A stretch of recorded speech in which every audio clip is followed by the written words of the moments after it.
To access Pearson Realize, we start by going to my.bbsd.org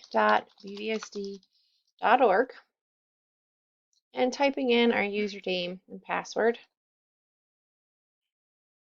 Once we get to the portal, we're going to look for Pearson EasyBridge.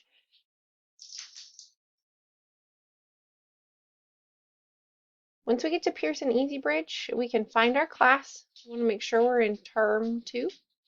And we can go to MathXL if we're looking for MathXL.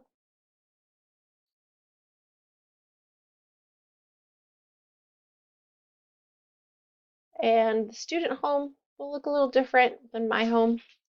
Student home should look a little bit like this. We can go back to Pearson EasyBridge, and if we have a Pearson Realize assignment, we can click in Pearson Realize. That should take us to our dashboard in Pearson Realize. We can hit Classes, go to our class, make sure we're in term 2, and look for our assignments. Of course, students will have assignments here, and I don't because I'm the teacher right now.